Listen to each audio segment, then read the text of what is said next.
Welcome to TYT. I'm your host, Anna Kasparian, and you're in for a treat today. I will be hosting the show solo, but that's not the main reason why it's going to be a treat today. It's mostly the topics that were thoroughly researched and produced to perfection by our team. So I can't wait to share some of these stories with you, including what's really going on behind the scenes with President Donald Trump's warm and cozy relationship with a former al-Qaeda terrorist who's now the current president of Syria.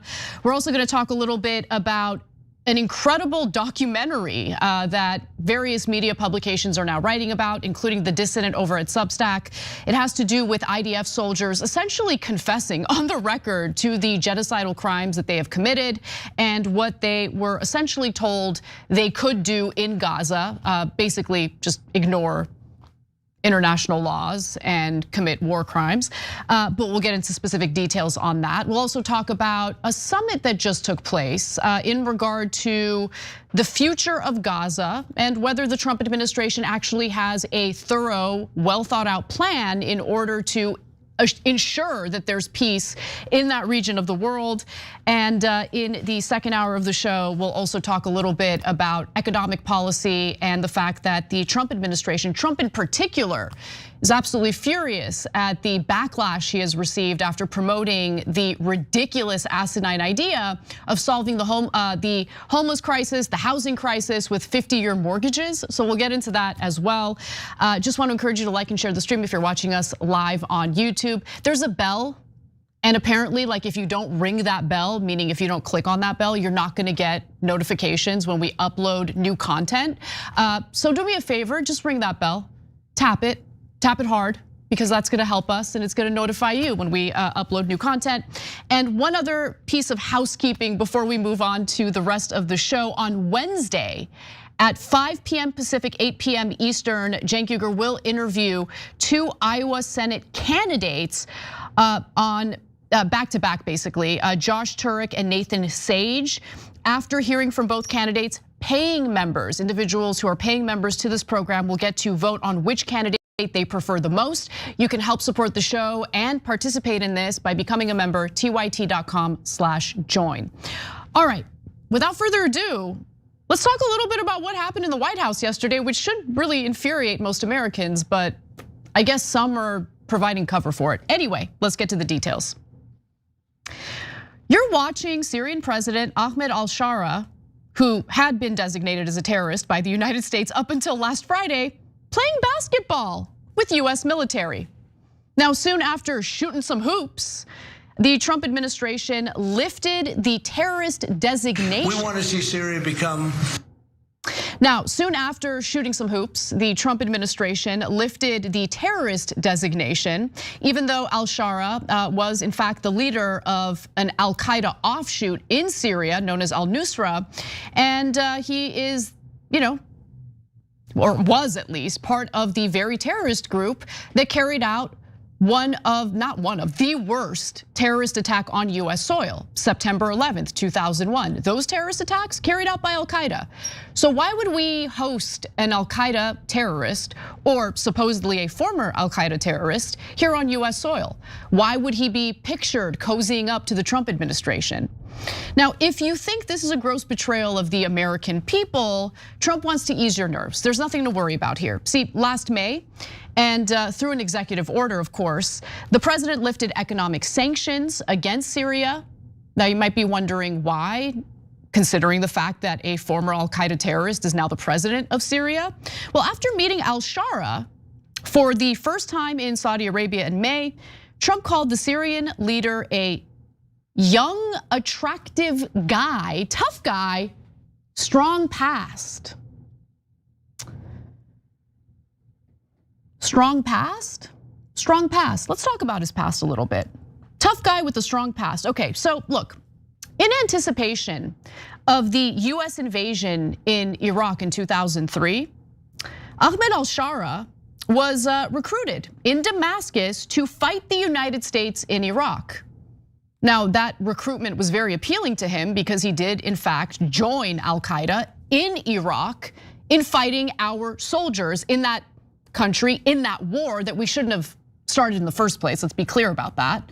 Of course, Iraq had nothing to do nothing to do with 9/11, but nonetheless, you have this young Syrian guy, this young attractive guy with a tough past deciding to join al-Qaeda and essentially fight our soldiers. Now he joined AQI, which is a particularly brutal affiliate of al-Qaeda, and the group was later renamed the Islamic State of Iraq, or ISI. Now, AQI was even reprimanded by al-Qaeda leadership in 2004 due to the amount of bloodshed the affiliate was responsible for. So this affiliate apparently went too far even for al-Qaeda leadership. Al-Sharaa quickly became, again, part of this al-Qaeda affiliate. And in about 2005, he was captured by US forces and detained. Later, he was released and he spent much of his time when he was behind bars essentially plotting to overthrow Bashar al-Assad, the former leader of Syria. And guess what? He succeeded in doing that, obviously with the help of the United States. And I'll give you the details on what the United States did in just a minute. But as Syria descended into civil war in late 2011, the newly released al-Sharaa approached Abu Bakr al-Baghdadi, the leader of ISI, for aid to form a contingent of al-Qaeda that could take part in the uprising. Now, this is during the civil war that's playing out in Syria. He's very much engaging in it, and he's engaging in it as part of an al-Qaeda affiliate. Now, Sharaa formed the conspicuously named Nusra Front in early 2012 and recruited young Syrian fighters who were not aware of his connection to al-Qaeda. The Nusra Front operated for nearly a year before the United States expressed concerns over its ties to al-Qaeda and designated it a terrorist organization. Now, the Nusra Front carried out many acts of terror and extortion against the Syrian people, civilians in particular. They taxed civilians, another euphemism here, that's really extorting them. They looted factories, they conducted kidnappings, they held hostages for ransom. That's basically how they made their money. And giving his first interview back in 2013, Sharaa made clear that the Nusra Front intended to impose a fundamentalist interpretation of Islamic law, Sharia, across Syria, and that there would be no room for religious minorities such as Shias, Alawites, Christians, or Druze.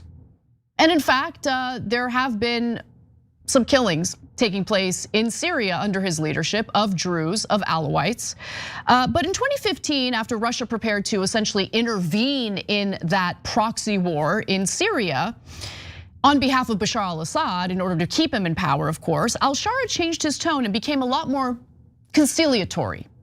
And in 2016, he showed his face for the first time and essentially announced that he was breaking ties with al-Qaeda. So all is good, I guess. He broke ties with al-Qaeda back in 2016. I guess we can just forget about what al-Qaeda did to the United States. Then he persuaded other rebel factions to essentially fall under his command in a merger referred to as Hayat Tahrir al-Sham, or HTS, which also committed horrific acts of torture in Syria. Now, the US even put a $10 million bounty on al-Sharaa's head. You're looking at an image showing that this bounty did in fact exist, but it was rescinded after al-Sharaa, al-Sharaah's HTS helped topple Bashar al-Assad, a regime that the United States was interested in toppling. So that led to a shift in US foreign policy towards Syria, which Israel and Turkey were super jazzed about. Turkey did annex portions of Syria, so did Israel, but Israel has other motivations in mind that I'll get to in just a second. Now, yesterday, the former al-Qaeda terrorist visited Trump in the White House, and Trump had a fascinating take when he was asked by journalists about al-Sharaa's past. Take a look. We want to see Syria become a country that's very successful, and I think this leader can do it. I really do. I think this leader can do it. And people said he's had a rough past. We've all had rough pasts, but he has had a rough past. And I think, frankly, if you didn't have a rough past, you wouldn't have a chance. A rough past with terrorism? We've all had rough pasts? I don't know. I think most people don't have a rough past that includes killing innocent people or fighting against American soldiers in Iraq. I'm just gonna venture to say that. Now look, before I continue, I wanna be clear about something. I'm not looking to go to war with Syria at all. But I'm also not interested in having anyone that has ever had any relation to al-Qaeda here on US soil. It already happened a few weeks ago during the UN General Assembly when al-Sharaa was welcomed with open arms by the Trump administration in New York City of all places, where of course the 9/11 terrorist attacks happened and killed thousands of our own people. How about we don't do that? And more importantly, how about the Trump administration explain to the American people why it is that all of a sudden we're willing to forget the fact that this guy engaged in terrorism, had a $10 million bounty on his head, and was in fact part of a terrorist group that carried out 9/11. Like, how about you explain to us what changed? The problem is, if the Trump administration came forward and was honest about that, well, the American people probably wouldn't like what they're gonna hear.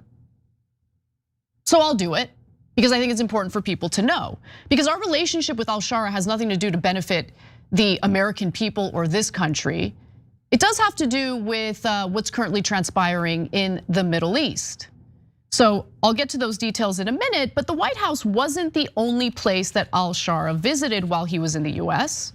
According to reporting by The Dissident and other media sources, of course, during his trip to Washington, al-Sharaa met with Republican Congressman Brian Mast, the pro-Israel congressman from Florida. There he is pictured with Brian Mast. So again, why are we so quick to forget about what al-Sharaa has done in the past, especially considering, again, the terrorist organization he was affiliated with? All you have to do is really pay close attention to what is being said out loud by various people, including the former US ambassador to Syria. His name is Robert Ford, weighing in on why President Trump is so horny for positive relations with a former al-Qaeda terrorist. Take a look. Why is Syria so important? Why do you think it's been taken so seriously as a dossier by the Trump administration?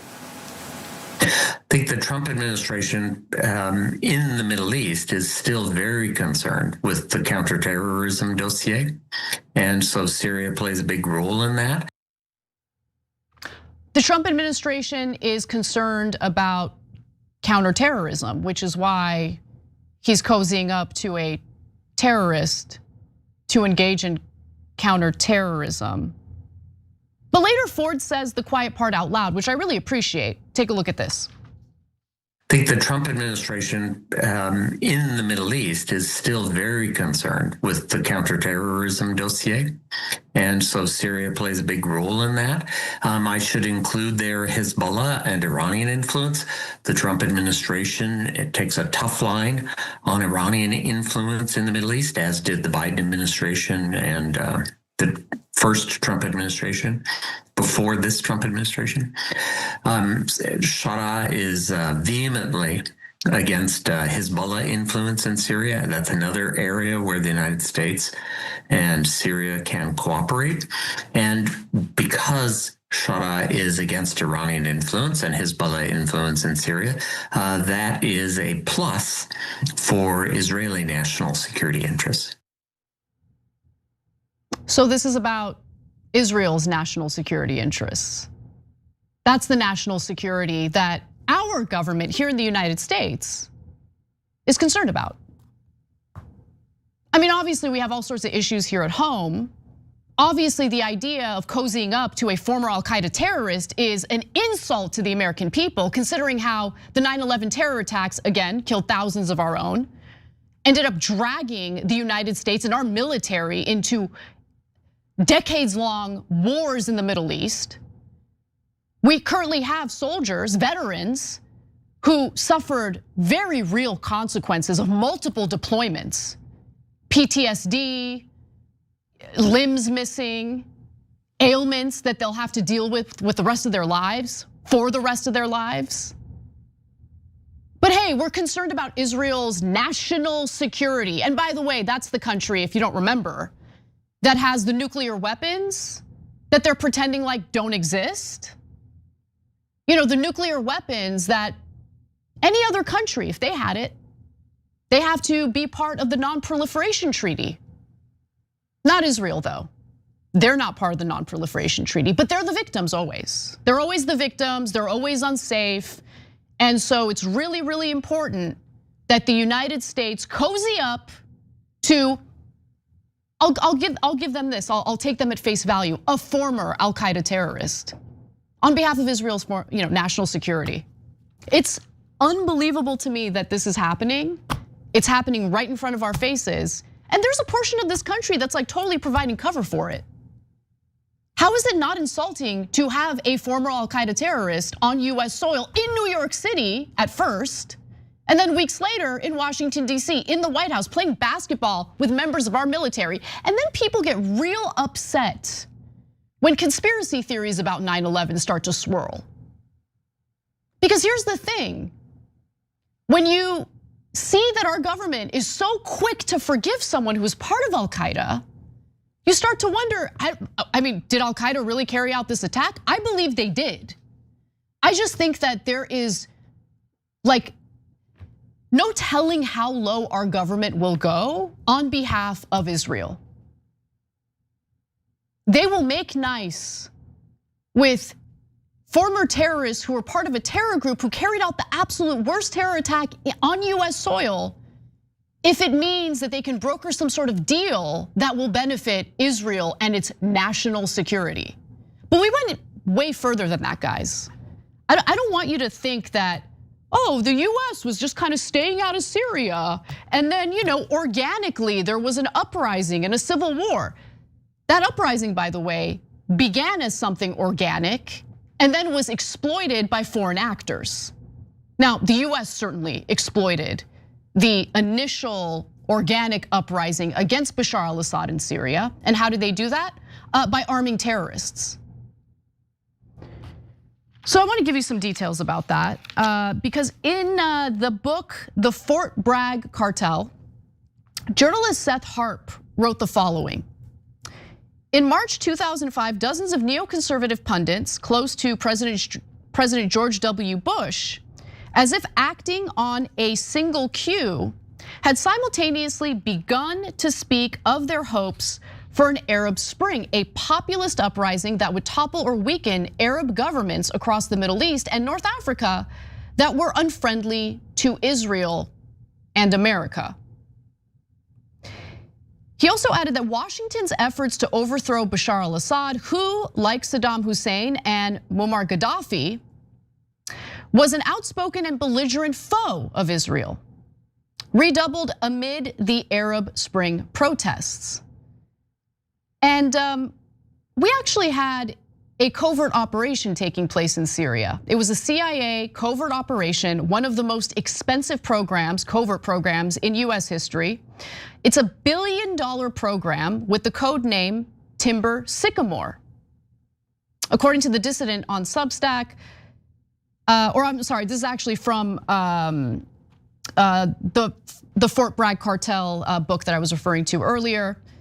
I'm gonna read it verbatim. So one of the most expensive CIA programs in history, a $1 billion fiasco codenamed Timber Sycamore, plowed thousands of tons of guns and ammo fresh from German and American factories into Syria in an effort to arm the Sunni portion of the population that had long chafed at the brutal and corrupt rule of the House of Assad. Then in 2012, get a load of this, the United States actually blocked a peace deal that would have ended the civil war because it wanted to carry out regime change and get rid of Bashar al-Assad, which eventually they succeeded in that. An internal email on WikiLeaks written by then advisor to Secretary of State Hillary Clinton, Jake Sullivan, bluntly states, quote, Al-Qaeda is on our side in Syria. Anything for Israel, anything for Israel. And I thought this moment from al-Shara's interview with Fox News yesterday, by the way, you want to talk about softball interview. You should watch the whole thing. Super softball interview, it was pathetic. We're talking about a literal former terrorist and they conduct a softball interview while everyone seems to be hell-bent on absolutely destroying Tucker Carlson when he actually did pushed back against Nick Fuentes when he interviewed him. But anyway, that's beside the point. This moment really caught my attention. Take a look.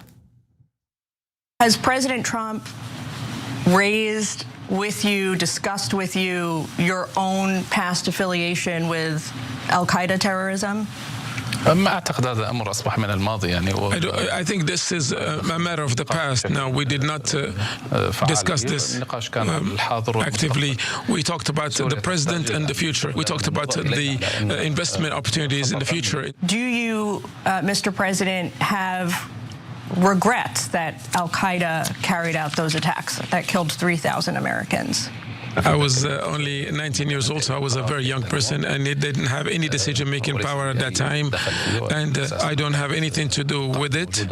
And al-Qaeda was not present right then in my area. So you're speaking to the wrong person about this subject. No, I don't think she's talking to the wrong person. See, if I were conducting this interview, I'd say, nope, I'm talking to the right person. The US is now cozying up to you. So I would like to know, why were you part of al-Qaeda even after the 9/11 terror attacks? All those thousands of deaths of innocent Americans didn't discourage you from being part of al-Qaeda. Why is that? And the fact that President Donald Trump didn't talk to him about his terrorist past in private conversations is telling, especially as this guy goes around, our president goes around and talks about how hot al-Sharaa is. He's a good looking guy, tough past. And look, none of this should be surprising. In fact, aiding and abetting terrorist militias seems to be a hobby of the United States and Israel. In fact, Israeli papers, including Israel Hayom, report that the United States is turning to the anti-Hamas militia known as Abu Shabaab to maintain order in Gaza. That's interesting. Now, he's the leader of the popular forces in Gaza, has admitted on the record to looting the humanitarian aid that Gazans so desperately needed. And by the way, popular forces are armed in Gaza thanks to the Israelis. Now, the 31-year-old Abu Shabaab, a previously unknown member of Gaza's Terabin Bedouin tribe, escaped prison around October 7th, having been imprisoned since 2015 for drug-related charges.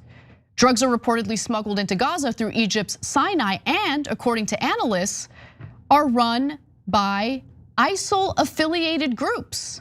This has led to a widespread belief that Abu Shabaab has ISIL or ISIS links. But Abu Shabaab's alleged affiliation with ISIL has not been an issue for Israel, and apparently it's not an issue for the United States as well. Right now, the Trump administration is trying to convince you that we're making nice with al-Sharaa in Syria because he's gonna help us fight ISIS. So if that's the case, why are we arming a guy with links to ISIS in the Gaza Strip? Just curious. The reason why people believe in conspiracy theories is because our own government is lying to us. They're making nice with people who have harmed us in the past. And they will sell us out at a drop of a dime to please Israel, to please their donors, to please themselves. This government does not care about us. And I'm not talking about a partisan issue here, because Biden was just as bad when it came to this issue. So that's what we're dealing with here. I hope al-Sharaa enjoyed playing basketball with members of our military at the White House yesterday. We as Americans should demand more from our government. The reason why we get treated the way we do is because we allow it to happen. We allow our government to convince us, to instill so much fear in our minds that we give up our civil liberties in the name of national security. And then years later, the very heart of what led to that fear, the very terrorist group that led to that fear, all of a sudden, all is good. All is good. It's crazy, man. But that's the reality of this situation. So I don't want to hear from anybody who claims that Zoran Mamdani is a dangerous jihadist, but has been super silent, or even worse, has provided cover for the Trump administration, again, cozying up to a former al-Qaeda terrorist. We'll be right back.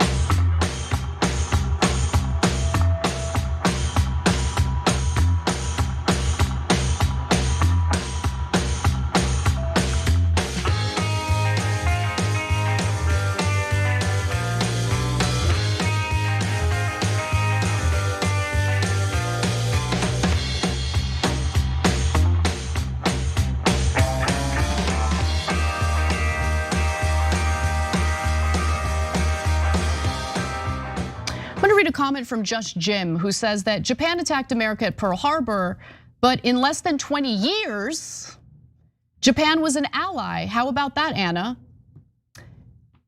I'm gonna go ahead and take a guess that building that relationship and that alliance was beneficial to America. I just really fail to understand how a guy who had a $10 million bounty on his head, from America, by the way, is now all of a sudden totally cool. How is creating closer relations with that guy gonna be better for us? It has nothing to do with our national security at all. The reason why the former ambassador to Syria, the former US ambassador to Syria, said that this is about Israel's national security is because this is about Israel's national security. It is insulting that our government is willing to wipe the slate clean when it comes to al-Sharaa because we're so concerned about Israel's national security. Again, a nuclear power. So that's what I feel about it. If you want to sell to me that this is a good idea, then I need to understand how it benefits us, the American people.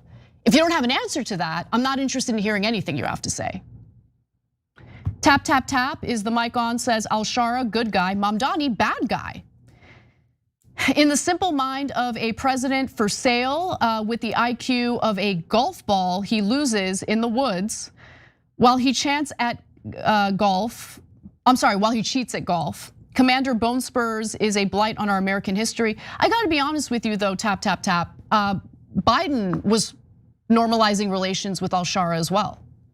So this is not a Trump versus a Democrat in office type issue.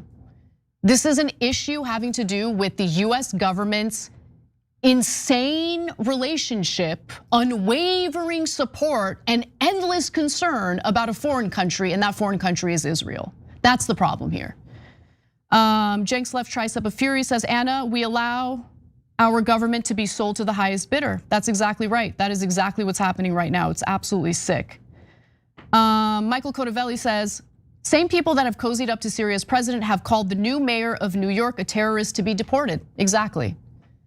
So we're gonna go along with Israel's mission in defaming all Palestinians as Hamas terrorists so we can justify their mass slaughter. Literal children, by the way, getting killed. But an actual terrorist is suddenly not a terrorist, because he's willing to be more deferential to the Israelis and doesn't like Hezbollah. That's one of the main reasons, right? He's not a fan of Hezbollah, and that's all that we care about in this whole equation. It's insane. Let's get back to the show.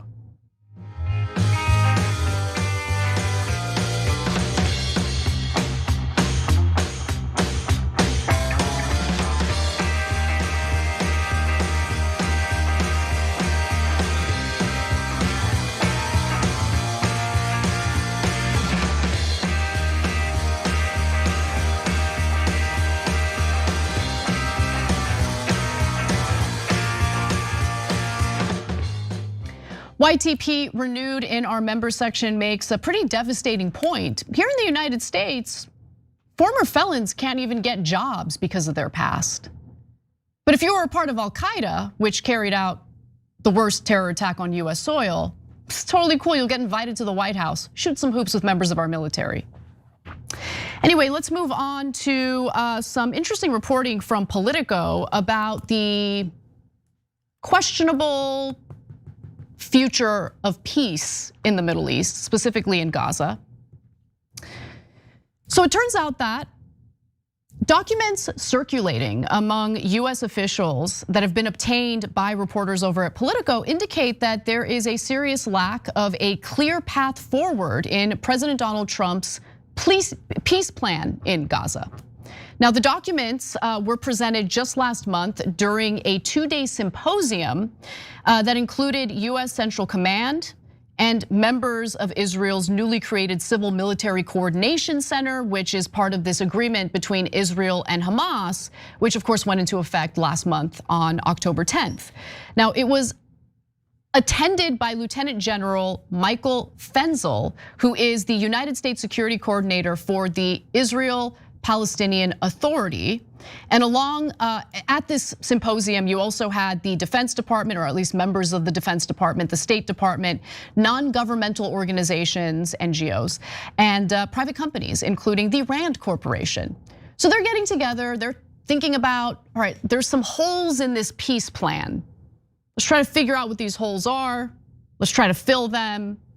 Now, it remains to be seen whether or not they've actually found solutions to these issues.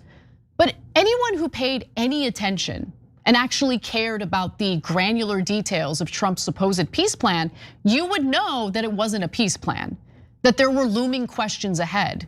And there's also the issue of the big obstacle of the Israeli government, which has no interest in peace in Gaza. They have an interest in expelling Palestinians from the Gaza Strip, taking that land for themselves, and settling that land. They've been open about it. You can read Israeli publications, you can listen to Israeli politicians in the Knesset saying it out loud. That's what they actually want to do. But the Trump administration, just as it would be the case with the Biden administration or the Obama administration or any other US administration, is pretending as though Israel isn't an obstacle to peace when they've been an obstacle to peace since its very formation in 1948.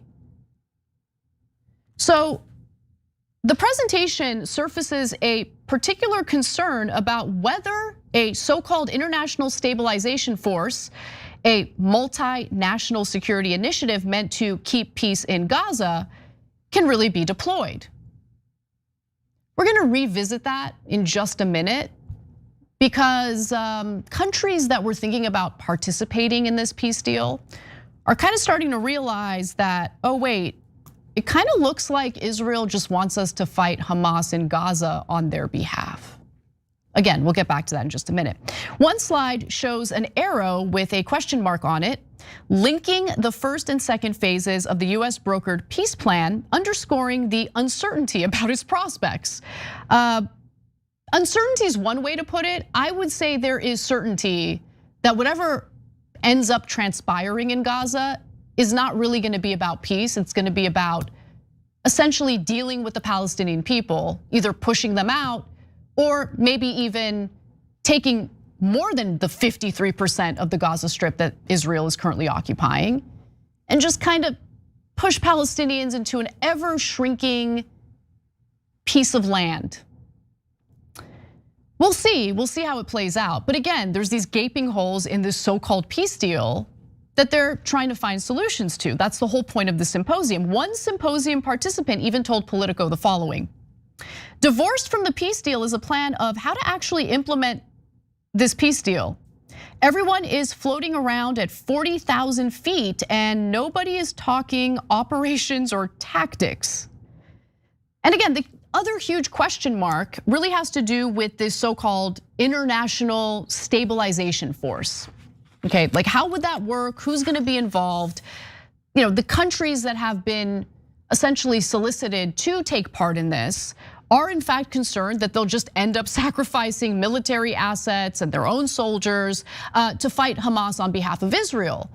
You know, what the United States has basically been doing, not necessarily in regard to Hamas, but we've been fighting wars in the Middle East on behalf of Israel for a while now. Other countries have probably seen this and thought to themselves, wow, the Americans are suckers. Do we want to be suckers? I don't know, do you? There's a struggle to get any country in the area to commit forces, said the symposium participant. Some countries would happily write a check, but they don't want to send manpower.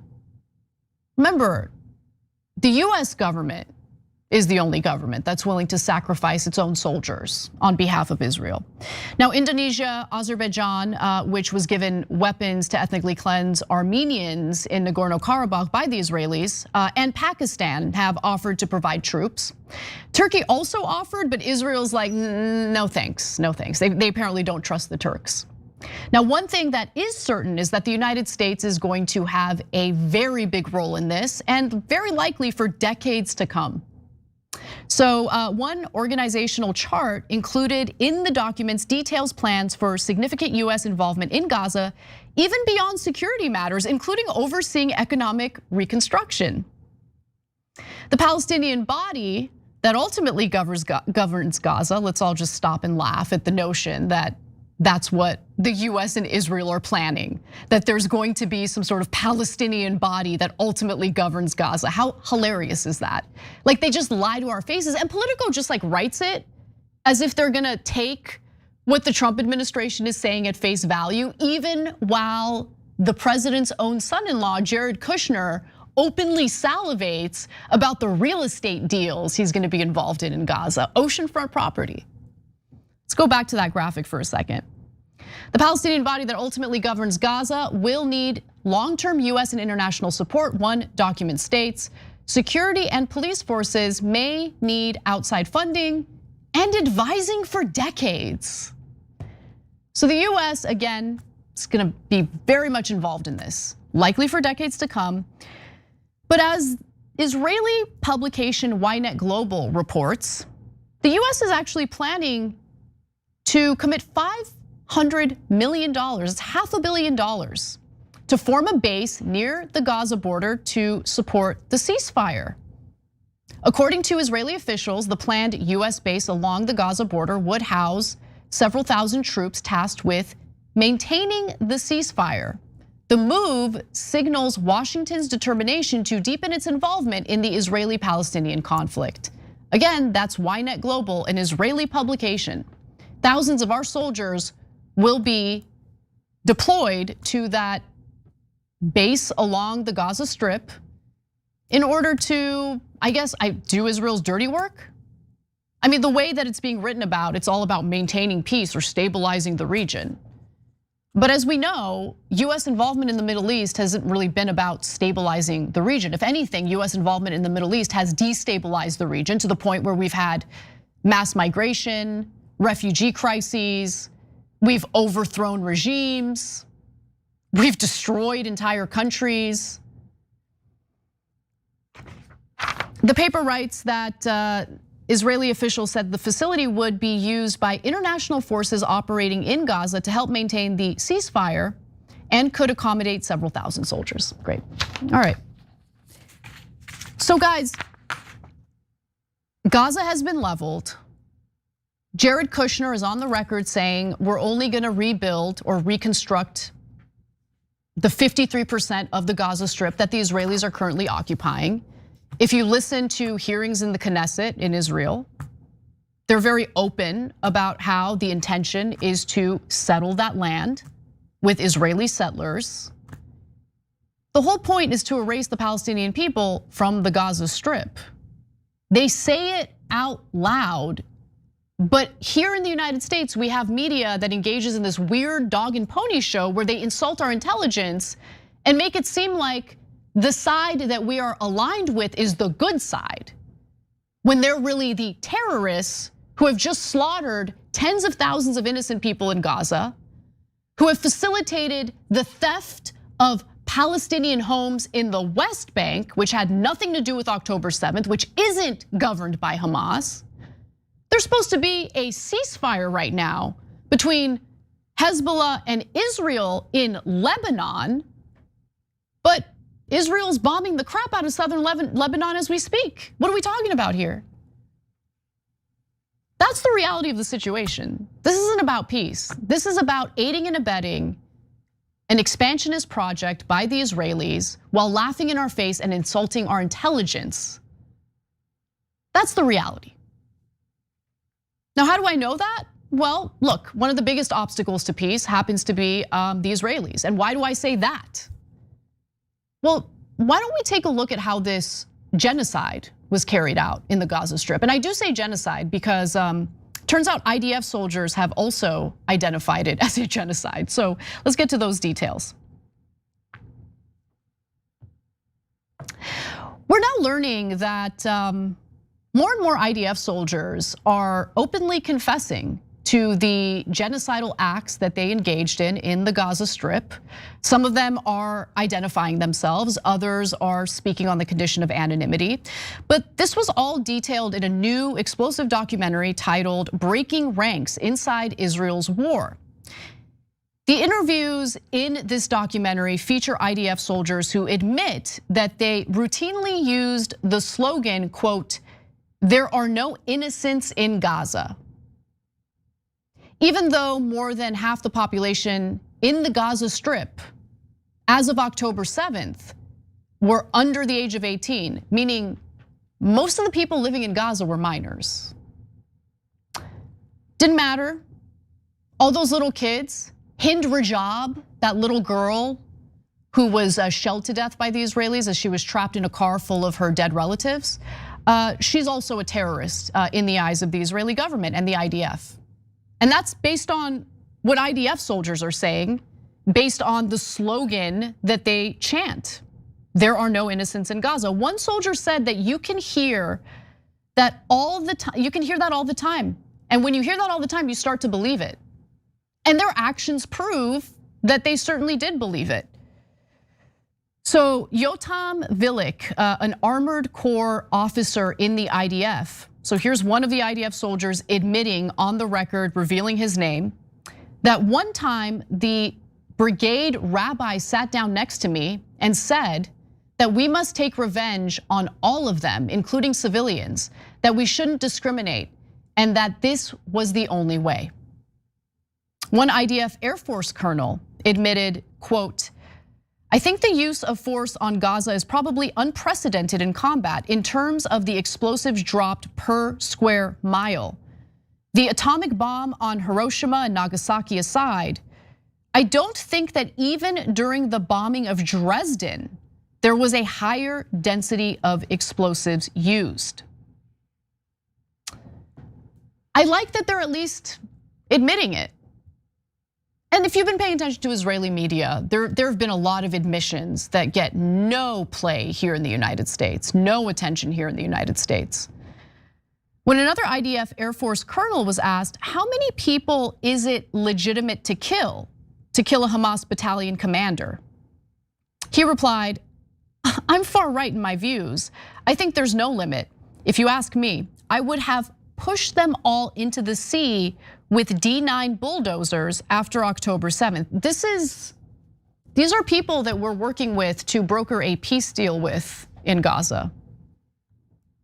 Seems like they're a bit of an obstacle to establishing peace in that region of the world, no? One IDF tank unit commander admitted, if you want to shoot without restraint, you can. One time, there was a building that was being used for humanitarian purposes. One of the commanders really wanted to target this building. Then he fired a shell at it anyway. Because he's a terrorist. We're in bed with terrorists. The soldiers also admit that they're the ones who use human shields. Again, I'm not the one saying it, they're the ones saying it. It's in this documentary. So one tank unit commander confessed that the IDF started using human shields as part of their mosquito protocol. Now, what is that? What is this protocol that they've dubbed the mosquito protocol? Well, that's where the IDF turns Palestinians into so-called agents, and you send the human shield underground as he walks down the tunnel, he maps it out for you. Every accusation is a confession by the Israelis. It really is. Multiple IDF commanders and soldiers admitted to the genocidal intent of the IDF, with one saying, quote, "In the current political climate in the state of Israel, there is no value to any human life that is not Israeli, or better still, Jewish Israeli." I'm gonna let you sit with that information. Do with it what you will. I'm just gonna end on this. These people do not share my values. These people are terrorists. They make me sick. And every day that our government considers them our allies is a day of national embarrassment. We'll be right back.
Chrome Chinchilla says, Levin screams Palestinian kid with a rock, Hamas terror tot. Meanwhile, Trump chilling with ex-Al-Qaeda boss Ahmed al-Sharaa, swishing threes while CENTCOM dudes cheer like it's recess on steroids. Unbelievable. And look, I don't know if I did a good enough job making clear, I'm not looking to go to war with al-Sharaa, okay? But I just find it so unbelievably insulting that we're just gonna pretend like he's got a clean slate. He didn't engage in what he engaged in the past. And Trump didn't even bother talking about any of that with him privately. All this guy cares about is the US lifting economic sanctions on Syria, which, by the way, I'm actually in favor of, not because I want to reward al-Sharaa, but because the Syrian people have suffered enough. I don't want our sanctions to crush innocent people, and they have been crushing innocent people in Syria. At the same time, can we not broker deals with a former Al-Qaeda terrorist on behalf of a foreign country? On US soil, by the way? Can we try that for once? I can't believe people are not, guys, we gave up our civil liberties after 9/11. This country was changed forever and not for the better. I just can't believe we're here. I'm so black-pilled on this issue. BO writes in and says, y'all do such a great job, but all these stories last few months have been such a grind. Please don't forget to lighten it up periodically. We all need it. I hear you. When we lighten it up, those stories don't do well. Let me just say, if you guys like those stories, you want us to lighten it up, you better reward us for it, okay? You better share those clips. Help them get some eyeballs on them, okay? And then we'll be incentivized to do more of that content. But look, everything we talk about on this show, I care about, with the exception of the White House ballroom. I know I should care more about it, but I don't. SB Brown, thank you for becoming a new member and welcome. CDN Norse Dog Dad sent 1 TYT gift membership. You're the best, thank you so much. American Viking says, come on people, this isn't about left versus right, liberals versus conservatives. I'm so far past partisan stuff, I just don't care, I really don't. I think everything is fake at this point. But anyway, let me continue. It's just us, the people, versus the corporate elites. You get it, you totally get it. The sooner we're all on the same page, the sooner we get things right. All right, we've got 14 seconds before we get back to the show. I need a little breather, so we'll be right back.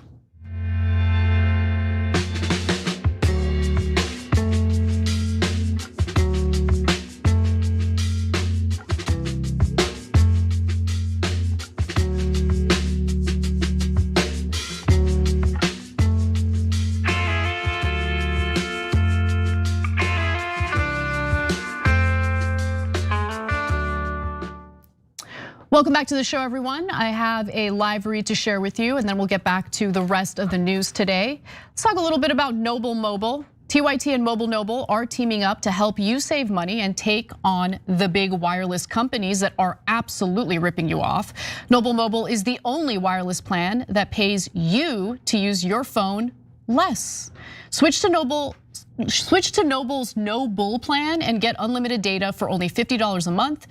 For any data you don't use, you get cash back, which sounds pretty freaking sweet because you can spend it however you want.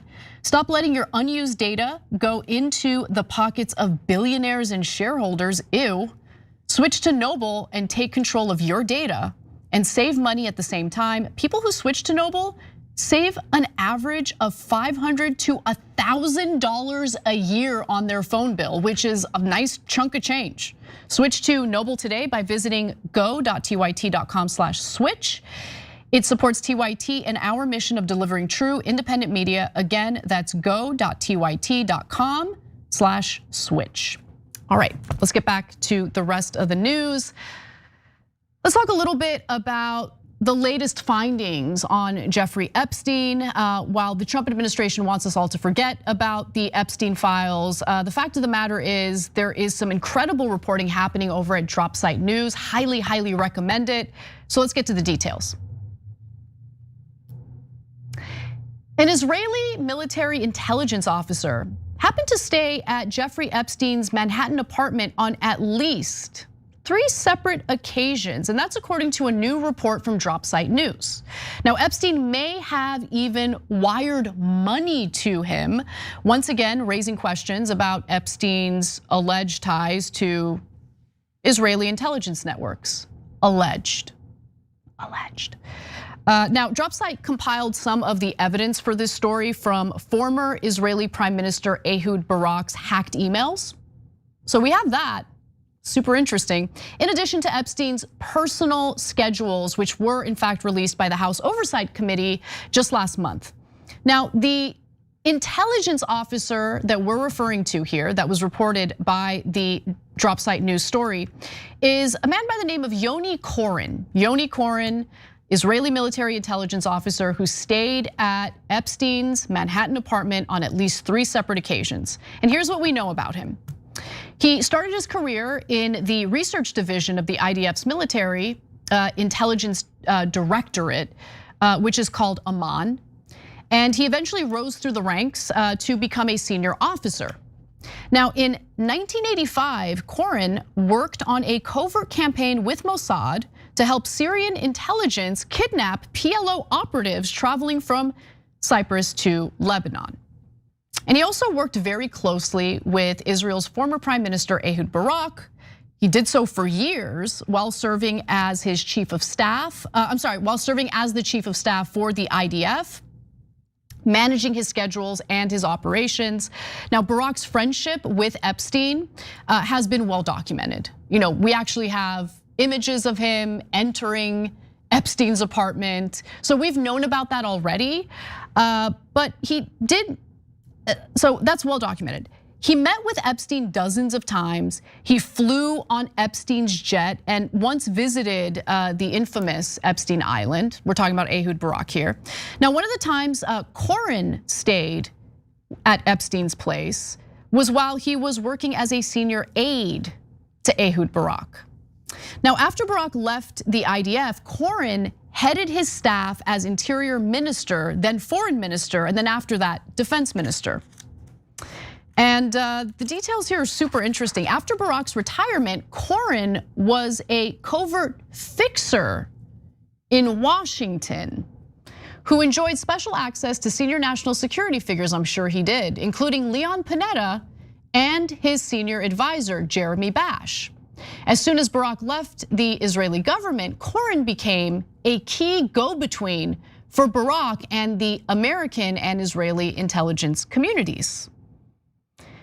So let's get to the email records and what they show, because apparently they show that Barak was using Koren as an intermediary to exchange information with Amman.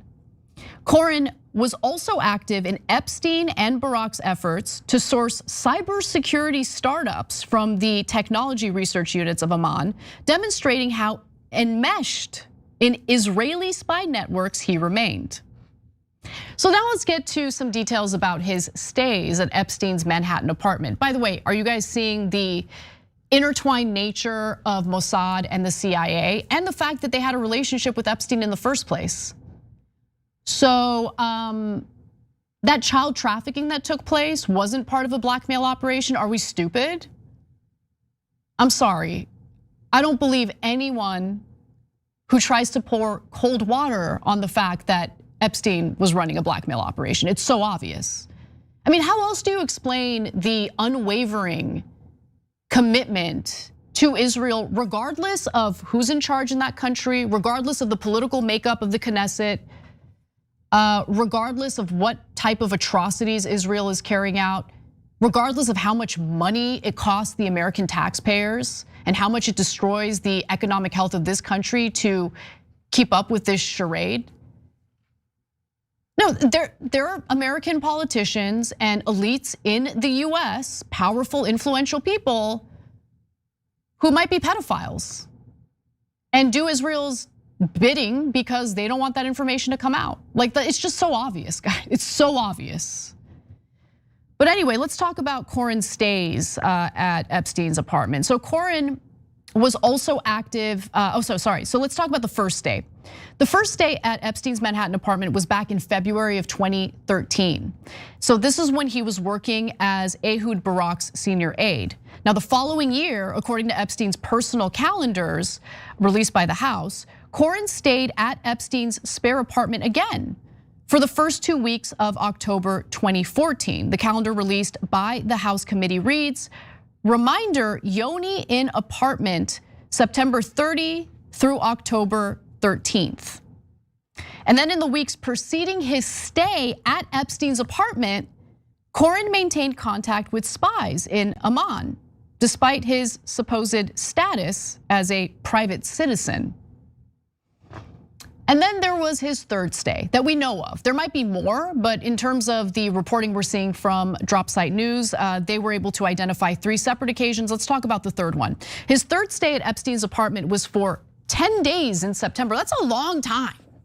It's a long time hanging out with a freaking child sex trafficker and pedophile, but that's what this guy was up to. Epstein's assistant, Leslie, wrote an email to Corin, essentially informing him that she had reserved an apartment for him for 10 days. And then Corin responded, that's what you're looking at here, with thanks a lot, send my regards and thanks to Jeffrey. Obviously he's referring to Jeffrey Epstein there. Now during all 3 of his stays in Epstein's Manhattan apartment, Corin appeared to be conducting official or unofficial business on behalf of Ehud Barak. So let's talk a little bit about Ehud Barak.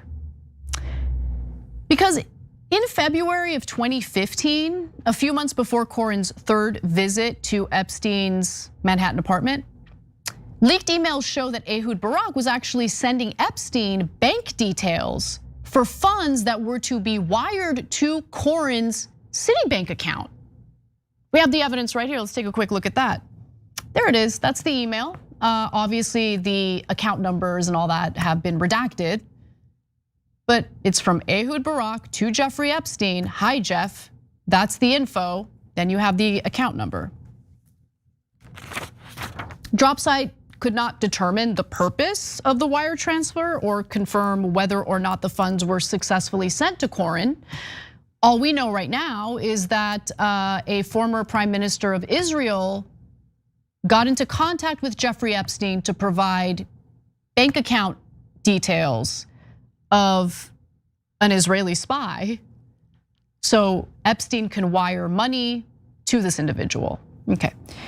But the bank transfer information was followed by an unusually cryptic communication between Barak and Corin regarding handoff of a physical bank card. The two had a pretty good reason to communicate in coded language because documents leaked by Edward Snowden just over a year prior revealed that the 2 men were major counterintelligence targets for the United States and the NSA had been snooping on their messages. Did they know, I mean, did our intelligence community know that they were spying on an Israeli? Like, you don't do that. They get to do whatever they want, including here on US soil, with a disgusting, disgraced child sex trafficker and pedophile. So this is DropSite's fourth installment in its series about Jeffrey Epstein and his ties to Israel. So far, they've exposed quite a bit, including Epstein's role in brokering a security agreement between Israel and Mongolia. They've also identified Epstein's effort to set up a back channel between Israel and Russia during the Syrian civil war. And they also showed Epstein's role as a key facilitator of a security agreement between Israel and the West African nation, and a West African nation that I'm not gonna try to pronounce because I'm gonna mispronounce it. And their reporting throws a wrench in the government's official line that Epstein had no foreign or domestic intelligence ties, obviously. Like, who would believe our government on this issue in particular? I wouldn't. I wouldn't at all. They're either being blackmailed or bribed, and they're not telling us the truth. Our media launders Israel's reputation. Our media lies to the American people about what Israel is actually up to. Why would we believe for a second that our government, which has been in bed with the Israelis, would ever tell us the truth about a guy who was very likely running a blackmail operation and his ties to the Israelis? Because guess what, that wouldn't be a good look, right? It wouldn't be a good look for Israel, and certainly it wouldn't be a good look for the United States either, since we're obviously involved in this. If literal minors were being trafficked with the main purpose of getting blackmail on powerful people, whether it's in this country or any other country. You're literally exploiting children, minors, to be raped so foreign governments can have dirt on powerful people? Okay. Meanwhile, Mike Johnson said the Republicans are doing everything they can to prevent the Epstein files from being exposed. So he didn't say that he's doing that, but Mike Johnson's behavior has made it clear that he and the Republicans are doing everything they can to prevent like real transparency about the Epstein files. He's refused to swear in Democratic Congresswoman elect Adelina Grijalva, who would serve as the final member needed to force a vote on the release of the Epstein files. And in Marjorie Taylor Greene's recent conversation with Megyn Kelly, she wondered whether the Epstein issue was the real reason Mike Johnson refused to convene the House during the shutdown, the government shutdown. Take a look at that. Everyone, for how many years now, all of us have been calling to release the Epstein files. And Thomas Massey entered a resolution to release it, and I'm a co-sponsor. I want to release the Epstein files, and it's been blocked over and over, unfortunately. I tell you what, I've started to question, is this why we're not in session? Really? Yeah. I think it's fair to have that suspicion. I know that I've certainly had that suspicion. And today, Mike Johnson, again, House Speaker, called the House back into session. So we'll see if he immediately swears in Grijalva as promised, or if he continues to block a vote on the Epstein files. I'd bet on the latter, but who knows, he might prove me wrong. I hope he does.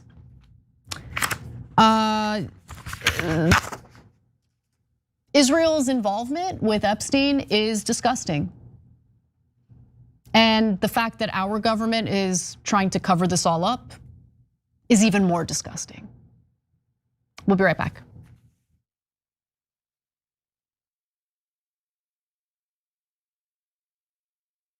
Every day, the Young Turks delivers 2 hours of solid, fact-based, timely news and progressive commentary on all the day's most important stories. We keep our viewers informed while also providing perspective and insight on the news we cover, so you understand not only what's happening, but also what's happening behind the scenes, the stories behind the stories. We play musical chairs and put these children in one awful detention facility to the next. That's what's happening at the border. The things that got him banned, he's still spreading. So presumably, I think it's reasonable to say that if you allow him back on the website, he's going to do it again. Any legal voter that we deem not willing to vote for my side shouldn't vote because it'll replace me that's supposed to vote for my side. That's not how voting works. That's not how democracy works. And while many people following today's political news can get discouraged about the direction of the nation and the world, that's not us. At TYT, we're genuinely optimistic about the future, and with good reason. Today, wide majorities of Americans agree with our progressive stances on issues ranging from healthcare and education to climate, immigration, and wages. The rising generation of young people are also overwhelmingly progressive in their political beliefs and policy objectives, and they're increasingly flexing their muscle as voters and activists to demand change from our elected officials. The traditional mainstream media is mostly AWOL. They, along with the government and many other cherished institutions, have been captured by corporate interests. Audiences sense that they're not getting the whole story or even the truth from once trusted outlets, whether broadcasting cable TV news networks or national newspapers and magazines. The antidote is the Young Turks. Unlike mainstream corporate outlets, we're not beholden to corporate advertisers, the defense contractors, to Wall Street, or to Big Pharma, and we don't carry water for the Republican or Democratic parties. So watch us Monday to Friday at 6 p.m. Eastern, 3 p.m. Pacific, and join the thousands of progressives around the globe who tune in every day for TYT's unmatched, award-winning content and see what it's like to experience a news organization that only answers to you.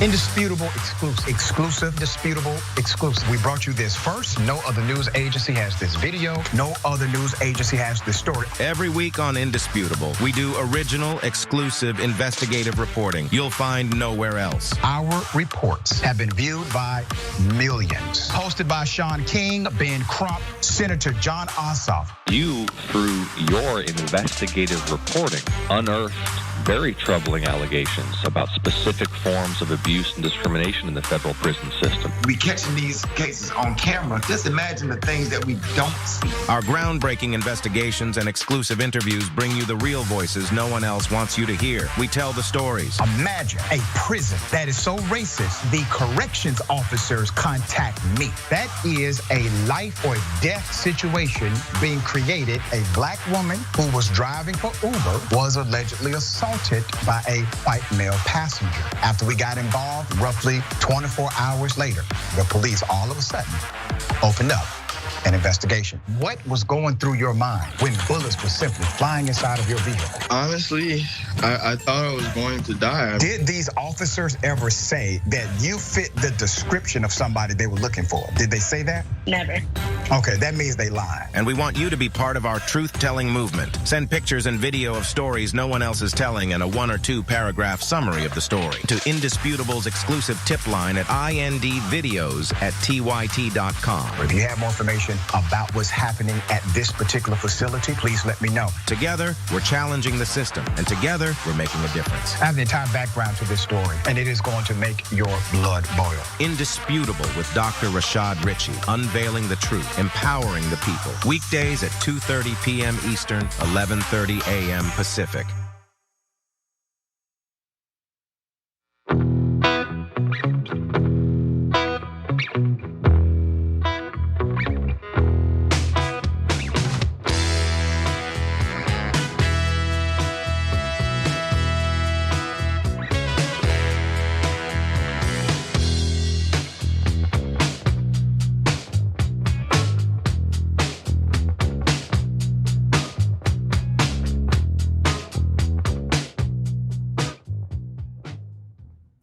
Egypt 5 in our members section says, in lieu of lighter segments, we'll take a few minutes of you fawning over Charlie. Charlie's a good dog. He is. He's such a good boy. He got a bath today, not today, this week actually. Smells delicious. It's the best dog ever. But we actually do have kind of a lighter story that we'll get into in the bonus episode for our members today. Our super producer, Kate Patino, will be joining me, and we're gonna talk about how AI is impacting the music industry. She hates it, I also hate it, but I don't know if the impact will be lasting. So I'll get into that and more, again, for our members, tyt.com/join to become a member. For now though, I'm gonna move off foreign policy for a bit and instead talk about domestic policy and what some on the right have to say about the affordability crisis. Let's get into it. If you're a young person and you can't afford to live here, then maybe you should not live here. I mean, that is a real thing. Yeah, I know that we've now grown up in a society that says that you deserve to live where you grew up, but the reality is that the history of America is almost literally the opposite of that. The history of America is you go to a place where there is opportunity. And if the opportunities are limited here and they're not changing, then you really should try to think about other places where you have better opportunities. Ben Shapiro had an interesting take on the affordability crisis during his appearance on the Trigonometry podcast. And basically he says that, look, if New York City residents can't afford New York City, you should just leave, move. It is what it is. You shouldn't feel entitled to living in the city or the neighborhood that you grew up in. Sorry. Now, I grew up in a working class, mostly Latino community, Reseda, California specifically, 95% Latino, absolutely loved my childhood there, but it wasn't at all the type of neighborhood or community that has the types of bells and whistles you would think of when you're living in a nice affluent place. And while my parents were able to buy a home there in 1988 for $75,000, if I'm not mistaken, it might have been $150,000. It doesn't matter. It's now worth over $1 million, meaning that the very neighborhood I grew up in, that I actually wanted to like move up from, I didn't think it was good enough for me because, hey, you should live better than your parents did. You should succeed. I can't afford a house in Reseda, California today. That's how absurd our housing market is. But according to Ben Shapiro, who has no problem funneling as much of our taxpayer dollars to Israel as Israel wants, we shouldn't be concerned about Americans being unable to afford living in the very communities they grew up in. Okay, great. So this whole conversation really centered on Zohran Mamdani, the mayor-elect of New York City, of course.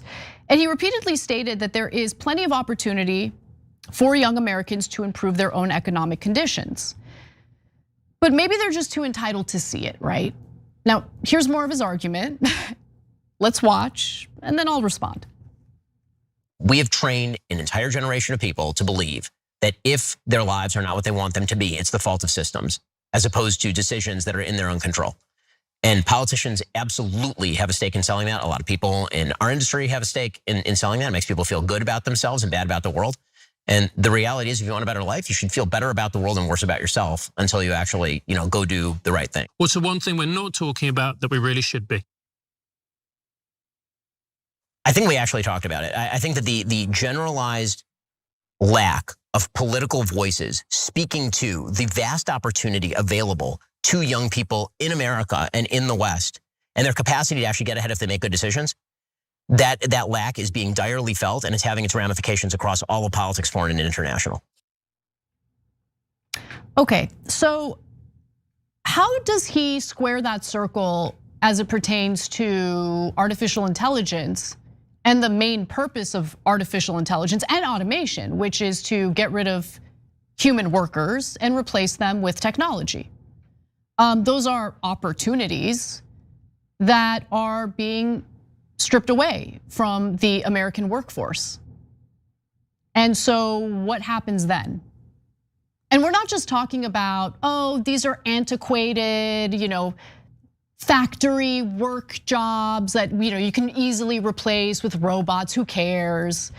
We've got the driverless cars now, driverless vehicles. Let's just get rid of human truck drivers and use autonomous vehicles to deliver goods and services. Okay, what happens to all those people though? Because those people aren't lazy. Those people aren't entitled. Those people didn't expect to dedicate themselves to a job only to have the rug pulled out from under them and then get told by a guy who works for a media company that lives off donor money to just suck it up and find a cheaper place to live. When it comes to the jobs that remain, the jobs you have to show up to work to do, those tend to be located in cities that are expensive to live in. But hey, you're not entitled to our government helping you out. Israel's entitled to our money and us going into debt on behalf of their atrocities and whatever war and genocide they want to engage in the Middle East, of course. There's no limit to that. And look, to be fair to Ben Shapiro, he has been on the record saying that Israel needs to wean itself off the teat of the American taxpayer. Thank you, Ben, for saying that. But in the meantime, as they remain dependent on America, no problem shelling out our resources to that foreign country. But for Americans struggling because they can't afford a place to live, even though they're working 40 hours a week, you can just buzz off, find a different place to live.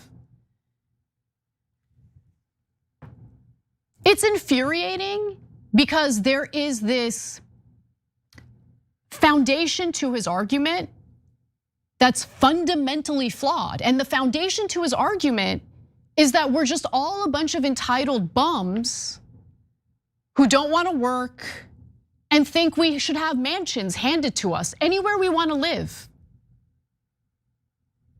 But if I can't afford Reseda, California, okay, a working class neighborhood that's now riddled with homes that aren't occupied with young families who are seeking to own the homes. They're occupied by renters because private equity firms bought up homes in that community. Any word on that? Any comments on that, Ben Shapiro? No, Ben Shapiro's a perfectly nice guy. In real life, I mean, I just was on a CNN panel with him. It's civil. He's not rude, he's not terrible in terms of his demeanor, but he's terrible in terms of his arguments. Because what is the end goal here, right? Just telling people you can't afford the home in the community you grew up in. You can't afford a home in the community your job is located in. Just move elsewhere. It's so out of touch and just completely ignores the fundamental issues within our economic system that have led to this problem in the first place. Now look, we absolutely need to build more housing. Ben agrees with me on that. But would Ben agree with me in banning private equity firms from buying single family homes and residential real estate only to turn them into rentals? In the middle of a housing crisis, by the way. I don't know if he would agree with me on that because he tends to side with the corporate interests that have gotten us in this mess in the first place. And again, as jobs are wiped away from our economy thanks to these technological advancements like AI, what's his solution? What happens after that? Got a bunch of coders in San Francisco who lost their jobs because of AI. These are coders.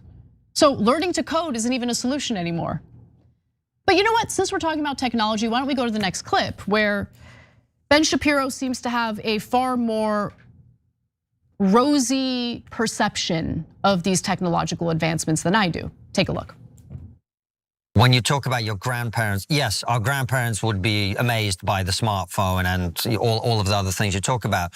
But our grandparents also could raise a family of four on a single income, have a house, have a car, and have a middle-class life. So I think that there are a few things that are slightly a misnomer about that. So I think that number one, your grandparents, depending on when they grew up, in say the 30s, actually couldn't. I mean, your grandparents were dirt poor if they grew up in the Great Depression in the 1930s. That was a very, very bad decade. Sure. And then if they lived from 1941 to 45 in this country, then your grandfather was likely to be being shot at in either Europe or the Pacific. So when people talk about this, what they're really talking about is a fairly short period of American history. Second of all, the housing affordability crisis, the average house in the United States is significantly nicer, significantly larger with central air. If you looked at the house that your grandparents were living in 1952, you would say this place is a box. This place is bad. And if you look at the job that your grandparents were working in 1953 at the Ford factory, you sitting in your comfortable office, your air-conditioned office, complaining about your sciatica from your uncomfortable office chair, and then you're like, oh man, I'm really longing for those days of riveting. That is not an easy job. Who cares how much nicer the houses are today? No one can afford them. What are we doing? Like, I don't even know how to respond to that. Does he think that blue-collar jobs today are easy? So the host of the Trigonometry podcast did push back in that last clip that we watched, which I appreciate. But what Shapiro doesn't understand is that at the moment he is fighting an uphill battle against the reality of the material conditions Americans are dealing with. And when that happens, Americans get angry, and it is very easy to direct their anger at various scapegoats. So that's something that he should consider, as he is very defensive of the very country that we keep shipping our resources to. Here's what they're dealing with right now, by the way. Let's talk a little bit about the human experience here in the United States of America with the economic situation we've been dealt, a situation in which our Federal Reserve printed so much money that it has caused quite a bit of inflation. And as inflation continues to riddle the US economy, we're also losing a lot of jobs because of these wonderful technological advancements that Ben Shapiro loves so much. So we are barreling toward a stagflation economic environment. And well, people are feeling it. So why don't we go to CNBC, hardly a lefty outlet, but even they had the ability to document for the American public what the reality is for the vast majority of Americans in this economic environment. Millennials' net worth quadrupled from $3.9 trillion to nearly $16 trillion between 2019 and 2024. But more than half report living paycheck to paycheck. We're actually projecting that about 1 in 4 young adults today will never have kids. In the early 1980s, as many as 40% of the new homes built were considered entry-level. By 2023, just 9% fit the criteria. The premium paid to buy a home has increased sharply relative to renting over the past decade. The increases in home prices have also outpaced increases in wages. As a result, home sales are down across many markets, and the median age of the typical first-time home buyer has climbed to 38. That's up from age 29 in 1981. The average price of homes has increased rapidly too. Nationwide, home prices have climbed over 52% between January 2020 and October 2024. Home prices going up 114% is insane, and makes it clear that there is something awry, going wrong in our economic landscape. Rather than maybe focus on that, I guess this is why I'm so offended by what Ben Shapiro is saying. It's that he seems to direct his ire at ordinary people as if it's their fault. You know, that's the part that really gets to me. As if Americans are just, again, lazy bums who feel entitled to just being given things. But that's not what we're talking about here. Most Americans are hardworking people. They find purpose in going out there, contributing to society, working. But if you're working a full-time job, if you're working more than full-time, you're working 16-hour days, you're hustling with this intention of moving forward in life, moving forward economically, getting up that economic ladder. And it's just impossible to do it because the cost of just the fundamentals, housing, food, having children, getting married, when that kind of stuff becomes too expensive for you to afford and you're working your ass off, yeah, that leads to a certain level of rage. And I think it's been tearing this country apart. Not just recently, but it's been going on for a few decades now. And by the way, that last video mostly had to do with housing prices, but there is more, right? So let's take a look at how household budgets and consumer debt have changed since the decade I was born, the 1980s. This is a mock monthly household budget for an American family in 1985. If we compare that to a hypothetical budget in 2022, we can see that most expenses scaled with inflation with a few exceptions. Rent, out-of-pocket healthcare costs, and childcare are notably more expensive in 2022, even when accounting for inflation. And costs associated with retirement increased by more than 60%. But these numbers are not accounting for a big X factor, consumer debt, such as credit cards and student loans. Total outstanding consumer credit was nearly $600 billion in December 1985. By 2022, it was nearly $4.9 trillion. The majority of Americans work hourly jobs. And so for them, the amount of money that they earn fluctuates week by week. I get 30 hours this week versus 45 hours next week. And so as a result, income is really up and down over the course of a month. And that flies in the face of all of the budgeting advice we usually give people. Even corporate CEOs are willing to admit what Ben Shapiro seems to be completely blind to. McDonald's CEO, Chris Kempczynski, said the two-tiered economy was a major factor in the fast food giant's decision to revive its extra value meal combos last month. Traffic for lower income consumers is down double digits, he told CNBC back in September. Coca-Cola's chief operating officer said the company continued to see divergency in spending between the income groups last quarter. The pressure on middle and low income consumers is still there. It sure is. It sure is. So these corporations have done a very good job providing return on investment to their shareholders. It's their fiduciary responsibility, of course. But they're nothing without the US consumer. And they're starting to learn the hard way that if Americans don't have disposable income, they're not buying any of the products these companies are producing. So they've essentially been digging their own grave for quite a while now. And I do like reading these comments, these quotes from corporate executives who are panicking about consumer sentiment. Because I think it's about time they experience a little bit of the pain that has resorted from the business decisions they've made. But the only way this economy works is if there's a strong middle class and people are able to make enough money to spend. And that's just becoming a thing of the past. So I don't know what the future holds for these companies. I mean, are we just gonna have the Federal Reserve keep printing money? I don't know. What I do know is that Ben Shapiro hasn't thought this through much either. And it doesn't really seem like Ben Shapiro cares that much. Because all you have to do in the mind of Ben Shapiro is just defame the American public, the average American worker, as someone who's just being entitled, and tell them to buzz off, move somewhere else. Okay. All right, we gotta take a break. When we come back, we'll talk a little bit about how Donald Trump is absolutely furious that he was advised to promote a 50-year home mortgage as a solution to the housing crisis because he's a moron who can't think for himself, apparently. We've got that and more coming up. We'll be right back.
Show our Twitch community some love, starting with Just Trying to Survive, who subscribed with Prime for 62 months. That's a long, long time. Solo Anna on my subversary, nice, bring on the salt. I think there's been plenty of salt on the show today. I hope you feel good about it. And happy anniversary. Octo Squiddy says, of course Trump likes this guy, meaning al-Sharaa. Trump was giddy after 9/11 that his building was the tallest after the towers fell. He literally said that. I think it was a Fox News interview, if I'm not mistaken. So gross. Galfar71 says, US interference in the Middle East has been going on ever since 1947 when Great Britain left and told the United States, tag, you're it. Much to our detriment. M Losing 2 says, housing is even a joke in Montana, even rural areas, believe it or not. I totally believe it. I totally believe it. And by the way, for whatever rural areas that remain that might be somewhat affordable when it comes to housing, most people are not able to just work remotely, right? Most people need to be located at least, I don't know, an hour's distance from their office or their job. Like, I want nothing more than to live in a rural part of the country. I'm being honest. I want to get the F out of LA. I do. I'm exhausted. It's too freaking crowded. It's too expensive. I want to be in nature. Like, I dream about that. And one day, that is what I'm gonna do. But now I have to be here, and then New York, and then Fort Lauderdale, Florida, and then LA again, because that's where the jobs are at. Most Americans are dealing with the same situation. So like this idea of like, just pack your bags and leave to a more affordable part of the country is ridiculous.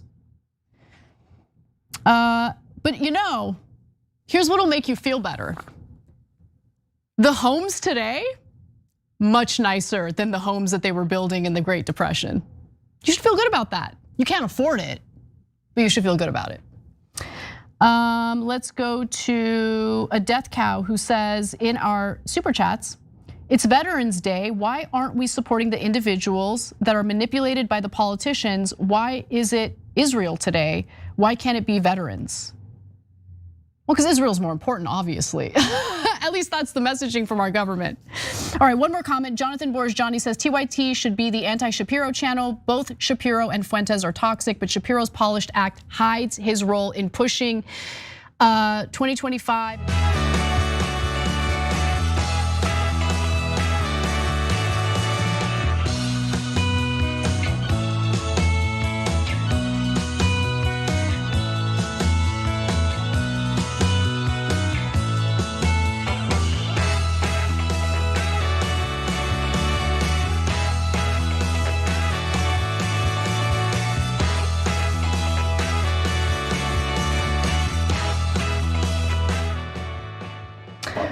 All right, I'm gonna read Jonathan Johnny's comment first, and then I'm gonna tell you about something super exciting that has to do with Medicare.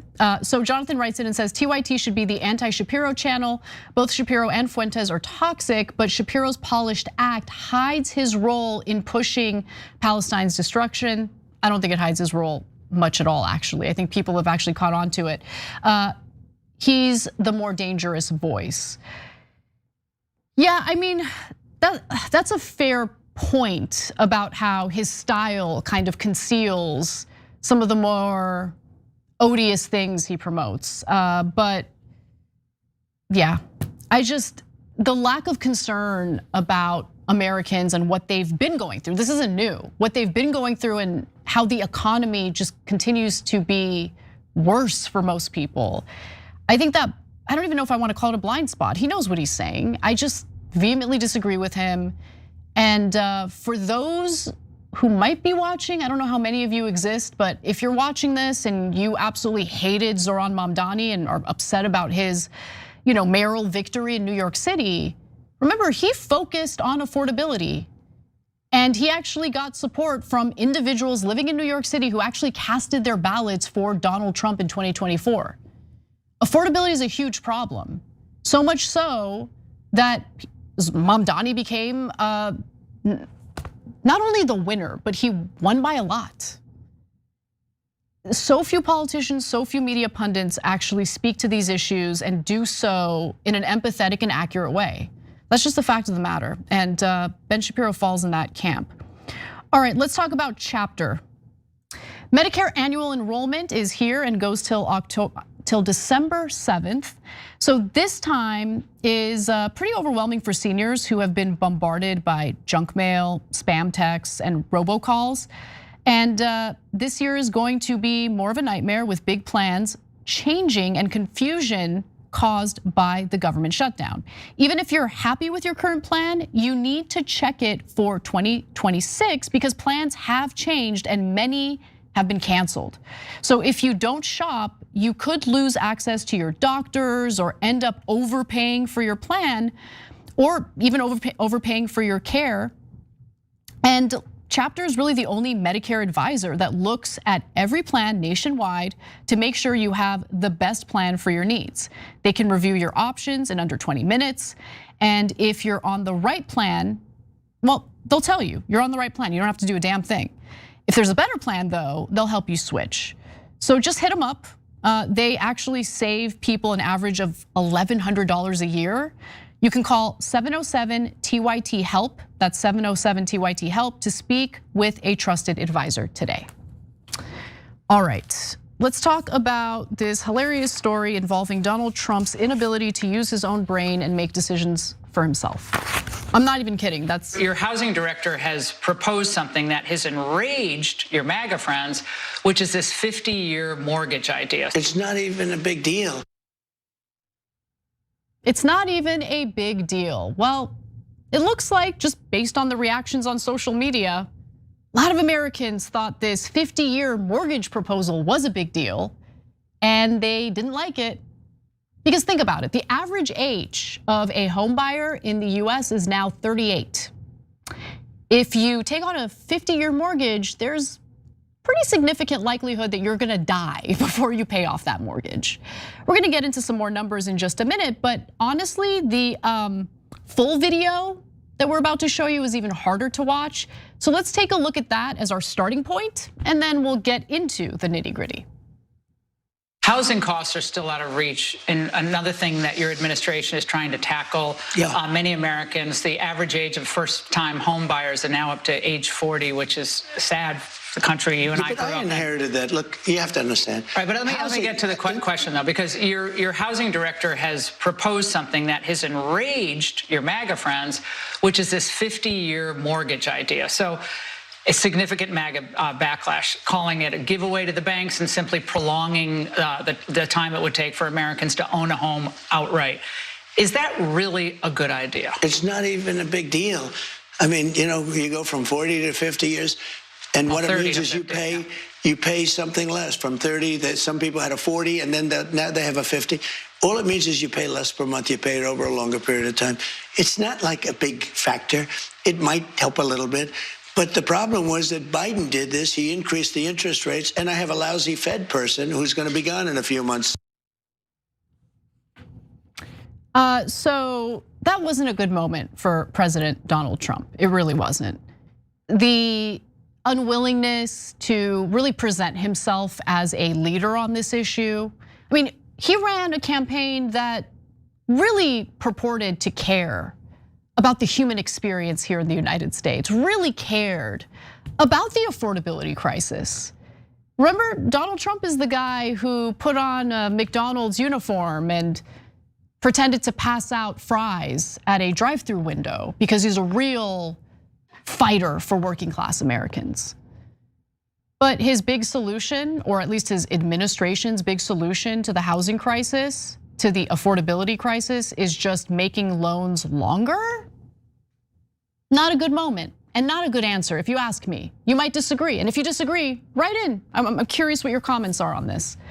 But as Ingram alluded to, Trump's proposal was so unpopular that it has been universally criticized by just about every prominent right-winger you can think of. Let me just give you a little taste. Here are a few. Glenn Beck, founder of The Blaze, Steven Crowder, host of Louder with Crowder, Representative Marjorie Taylor Greene, which at this point should be unsurprising because she actually seems to care about the affordability crisis, Representative Thomas Massie, Alex Jones, host of InfoWars, Kevin O'Leary, Laura Loomer, whose opinion on anything just doesn't really matter to me at all. But nonetheless, she's part of the group. Tim Pool, host of Timcast. Christopher Rufo, the conservative activist. Matt Walsh, host of the Matt Walsh Show. I mean, these are some of these people, by the way, they're obviously not lefties, these are all right-wingers. But these are usually the types of people who provide cover for corporate greed. And in this case, they're like, yo, 50-year mortgage, not a good look. That is not what we're looking for here. Now, when you look at the math, you can understand why so many conservatives don't think a 50-year mortgage is a good idea. First and foremost, you're likely to die before you pay it off, and it's like the same as renting. I mean, I guess the one good thing about having a mortgage as opposed to having to pay your landlord rent is that a mortgage isn't gonna shoot up in cost randomly out of nowhere. Whereas in a lot of parts of this country, a landlord can decide to increase your rent as much as he or she wants, and you just have to deal with it or move. So I guess that's the one positive thing of having a mortgage, even if it's a 50-year mortgage. But let's get into the numbers here. Because remember, owning a home used to be one of the main ways working class Americans were able to build wealth in the US. Not no mores. So take a $400,000 home with a 20% down payment and a 6.22% mortgage rate. Freddie Mac's estimate for the 30-year last week. With a 50-year mortgage, the homeowner would pay about $200 less per month than a 30-year term on the loan's principal and interest. That sounds good, right? That's nice savings there. You save a couple $100s. Why not? Here's why not. Over the course of the loan term, the owner would end up shelling out about $335,000 more in cumulative interest compared with a 30-year mortgage. The banks like that though. The banks really like that. I mean, they can make more money off their mortgages if they switch to 50-year mortgages, or at least offer up 50-year mortgages. A homeowner with a 50-year mortgage who sells after 10 years would walk away with about $38,000 less in equity than if the owner had used a 30-year loan, assuming the same rate for both, the 6.22%. And according to the Wall Street Journal, the Trump administration, Trump in particular, is now very furious with the guy who tried to sell us all on the idea. His name is Bill Pulte. He is the Federal Housing Finance Agency director. And here's what would happen if, like anyone with a working brain, were approached by Pulte with this proposal. I would laugh in his face. I'm not president. I'm not a genius, okay? I think I have average intelligence, if that. So if anyone came to me and I had any position of power and they were trying to get me to promote the idea of a 50-year mortgage, I'd be like, oh, no, we're not doing that. That's embarrassing. But Trump apparently has difficulty with agency. You know, he has difficulty fulfilling the role that he was elected for, which is the role of a leader, the president of the United States. He needs people to tell him what to think and what to say. And if the public doesn't like it, well then it's not his fault. The buck doesn't stop with him. I guess the buck stops with Bill Pulte. On Saturday evening, Bill Pulte arrived at President Donald Trump's Palm Beach Golf Club with a roughly 2x5 poster board in hand. The graphic of former President Franklin Roosevelt appeared below 30-year mortgage and one of Trump below 50-year mortgage. The headline was Great American Presidents. That's all it takes, folks. Hand Trump a proposal that includes the line Great American President, and he'll do it. He won't think about it, he won't analyze it, he won't consider the fallout or the backlash. All you have to do is compliment him enough or make him think that doing this will be good for his legacy, and he'll do it. And he did do it. I mean, he proposed it, of course, and then he got the backlash. Now he's mad about that. Roughly 10 minutes later, Trump posted the image to Truth Social, which we shared with you on yesterday's show. And now reportedly the administration started getting backlash to the idea as soon as the Trump post went live on Truth Social. An anonymous source familiar with the situation told Politico The thing that became clear from this latest episode, if it wasn't already clear, is that Bill Pulte doesn't know the first effing thing about how the mortgage markets operate. After publicly humiliating the president, who, if you ask me, publicly humiliated himself by not thinking for himself, with his moronic 50-year mortgage plan, it's safe to assume that his days are numbered. Yes, because, look, don't get me wrong, Pulte is an idiot and should not be employed in the role that he is employed in for the Trump administration. Full stop. But at what point does the American public expect the President of the United States to take responsibility for his actions? If one of my producers makes a mistake in the production of a story, I'm not going to come on this show and attack them as if I'm not the executive producer. I have a leadership role, and that leadership role means the buck stops with me. So that mistake is my mistake. It's no one else's mistake, it's my mistake. And in this case, we're talking about the President of the United States who is blaming others for his inability to think for himself. It's seriously wild. Anyway, great American president, am I right? When we come back, we'll talk a little bit about Bernie Sanders just tearing the Democratic Party apart. It is quite a sight to see. We'll be right back.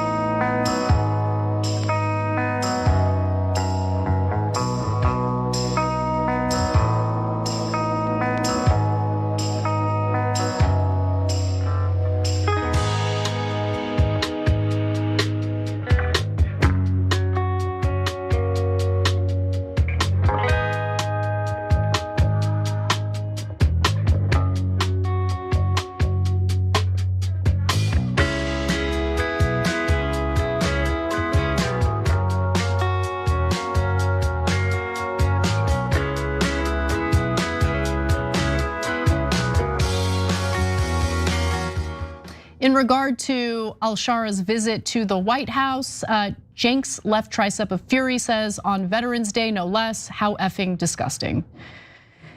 Happy Veterans Day to our veterans, by the way.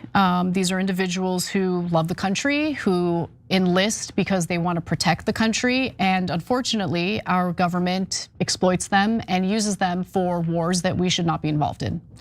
I think what our government, or how our government treats our soldiers, is absolutely disgusting. Anyway, Sus POW says, Anna, you can buy my house. I live in rural Kansas. No one can find you here. Keep talking dirty to me. No one can find you here. I have a big 3,500 square foot farmhouse with 8 acres. I can't afford to remodel, so you can fix, oh my God. I'm getting hot and bothered. No, this is like my dream, which I'm never gonna be able to do because I have to work for a living. And there's no, like, if Jake lets me work from Kansas remotely, maybe we're having a conversation, but the rest of it is, I can't afford to remodel, so you can fix it up to your liking. 3 bedrooms, a library, a living room, front room. What's a front room? I don't even know what a front room is, but I like it. Front room, big kitchen, 3 bathrooms. I'm moving end of next summer. Hit me up, girl. We need to do a campaign to convince Cenk to let me work remotely. All right, I'm just kidding. But thank you for the offer. Let's go to our members, Scudge Jockey. Anna's so fine, you go, queen. Well, thank you. Mr. Magoo rides again, says, I agree with Ben Shapiro. I couldn't afford to live in Queens, New York, so I moved out to Long Island, New York. I couldn't find one house in Queens, so I have 2 houses in Suffolk County, New York, Long Island. And says, an AI bot will replace Ben Shapiro. I don't know how I feel about your comment, Magoo, but I'm glad that you're housed. That's important. Box says, Crowder trolling Cenk will never not be funny to me. He poured bacon grease on himself. I don't even know what you're referring to, but was it when he dressed up like a woman and mocked us? Like, is that what you're referring to? I have no idea. Steven Crowder never even enters my mind, ever, ever, ever. He hasn't popped up on my feed. I don't even know if he's still doing content, but if there's something new, I'd like to know about it. So thanks for writing in. Jack Lancy writes in and says, I feel the same way here in the UK. Every day Westminster supports Israel. I feel disgusted. Thankfully, our first minister here in Scotland has called it a genocide and urges a boycott of Israel. By the way, Ireland is also super based when it comes to the issue of Israel.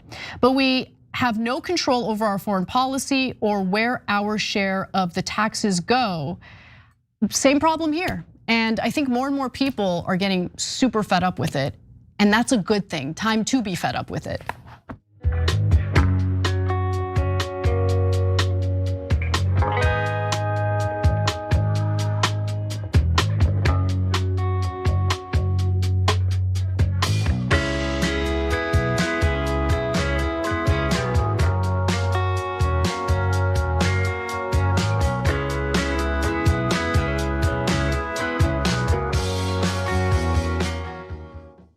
This trend of Senator Bernie Sanders ripping into his own party isn't ending, and I kind of like it, to be honest with you.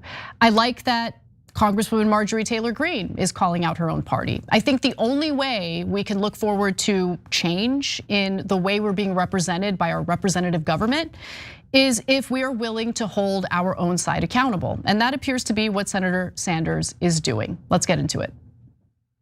It is my view that the leadership of the Democratic Party in many respects is way out of touch with where Democrats in general are, where many independents are, where the grassroots of America are. The division that we're seeing in the Democratic Party right now are those who get a whole lot of money from wealthy campaign contributors. They hire consultants, and I got to tell you, that consultant class is so far removed from reality, it is really quite pathetic. Senator Bernie Sanders absolutely ripped into Democratic leadership after 8 of his colleagues in the Senate voted to end the government shutdown without getting any concessions from the Republican Party. He went so far as to call the consultants that establishment Democrats hire and love to funnel money to pathetic. And I think that's actually a generous way of describing these consultants, but I'll take it.